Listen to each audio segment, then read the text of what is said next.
You ever think you finally escaped the chaos of the world, only for it to come pounding right back on your front lawn? That was me. After 10 years serving as a Navy SEAL, all I wanted was peace, a quiet life with my wife Emily, a well-kept lawn, and neighbors who minded their business. But peace doesn't last long in a neighborhood run by an HOA drunk on fake power. It started one Tuesday morning. Emily stepped outside to water the roses. Pink blooms she'd been nursing for weeks when a black SUV circled the block not once, not twice, but three times before stopping right in front of our house. Three men stepped out, dressed head to toe in dark tactical vests, mirrored sunglasses, and combat boots. From a distance, they looked official, but up close, something screamed off-brand cop cosplay. The tall one barked, "Ma'am, HOA compliance inspection," and flashed a badge that looked like it came straight from a Halloween aisle. Emily didn't flinch. "Since when does the HOA need armed police for lawn care?" she asked. Can you believe she even had to say that? That's when the second guy stepped in, shorter, red-faced, full of false authority. "We're not hired, lady," he sneered. "We are the law here." "Excuse me, the law?" My wife told them to leave our property immediately, and that's when it happened. The third one, the quiet type with a plastic baton clipped to his belt, smacked her phone out of her hand and slapped her across the face. The crack echoed across the yard. The roses shook. I was in the garage when I heard it, that sharp, unmistakable sound of a hand meeting skin. In a single breath, I went from relaxed veteran to trained weapon. I stepped out, eyes locked on those fake badges. "You just made a very big mistake," I said. Before we go any further, comment where in the world you're watching from, and make sure to subscribe because tomorrow's story is one you definitely don't want to miss. Emily stood frozen, hand on her cheek, eyes wide with shock. And me? I was already halfway across the yard before those wannabe commandos could even blink. "Step back, sir," the tall one ordered, pretending his fake badge meant something. You could tell he'd practiced that line in the mirror. Chin up, voice cracking just enough to ruin the effect. "Step back," I said, calm but steady. "You just assaulted my wife on my property." The short one, the loudmouth, puffed his chest. "We're authorized by the HOA board. You're in violation for storing weapons in your home without inspection." Can you believe the guts? "You mean my legally registered firearms," I replied. "The ones protected by federal law?" That's when things got worse. The third man reached for his baton like he was in a bad action movie. Except this wasn't a movie, and I don't bluff. One step, twist, disarm. His baton hit the concrete before he even processed it. The short one went red. "You just assaulted an officer." "Then call a real one," I shot back. Emily, shaking but fierce, grabbed her phone and hit record. "Go ahead," she told them. "Say that again. Your officers?" Silence. Not one of them could answer.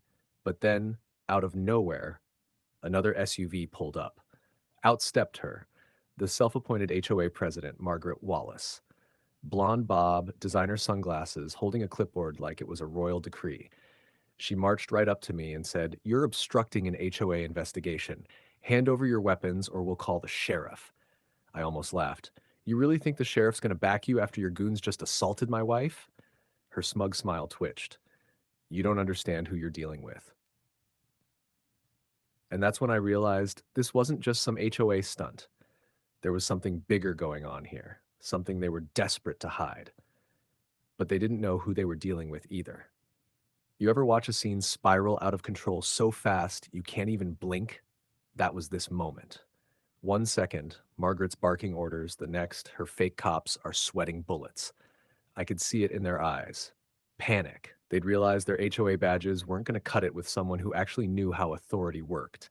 "Ma'am, with all due respect," I told Margaret, "your team just committed assault and impersonated law enforcement." She smirked like she'd heard that one before. "You're bluffing." "Oh, really?" That's when Emily turned her phone around, the recording crystal clear. Every slap, every threat, every fake badge in HD. "Still think I'm bluffing?" she said. You could almost hear the gears grinding in Margaret's head. She snapped her fingers. "Leave. Now." But her men hesitated. They were stuck. Pride on one shoulder, fear on the other. And that's when I pulled out my badge. Yeah, the Navy SEAL veteran ID. Not for intimidation, for truth. "You ever read the federal code on impersonating an officer?" I asked. "Because right now, you're ticking every box. Can you believe Margaret actually rolled her eyes? You think being a soldier makes you untouchable? No, but it made me prepared. The tall guy lunged forward again, probably thinking I'd flinch.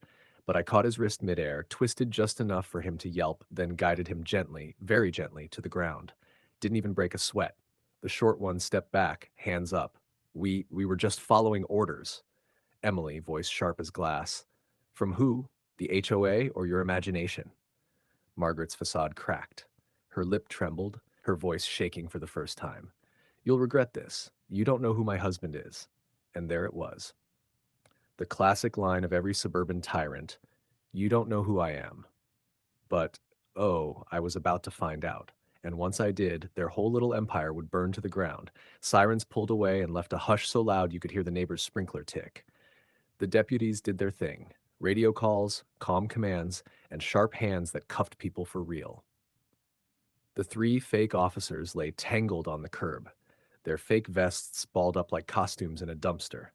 One of them tried to blame orders. The leader stammered about cash, and Margaret Wallace stood on her lawn turning pale, clutching that clipboard like a talisman that had failed. What do you do when the people who wield the clipboard lose their power? They look smaller than they ever seemed. Down at the station, the interrogations were surgical. The short, jittery guy folded first, voice cracking as he read texts aloud. Timestamps, cash transfers, explicit instructions. Make him sell, scare them off, take the guns. Each text landed like a nail. Then evidence surfaced. Surveillance clips from my camera, Emily's recording of the slap, the Staples watermarked fake IDs, receipts for security services paid in cash. The truth wasn't dramatic in the movies. It was methodical, undeniable. Can you feel that relief when right becomes obvious? It hits slow, then all at once. In court, the gallery filled with neighbors who'd once looked away. They watched Margaret sweat as the judge ran through the counts: assault, impersonation, conspiracy. The HOA's lawyers tried to spin it, but Emily's clip played on a loop. The judge's verdict came with a quiet finality: sanctions, personal liability for damages, and a court order banning Margaret from any HOA role in the county. The three imposters pleaded guilty. No dramatic prison sentences, but heavy consequences: felony records, restitution, and probation that'll shadow them for life. Why did the whole block change after that? Because consequences teach louder than any speech ever could. People who used to avert their eyes now brought casseroles and apologies.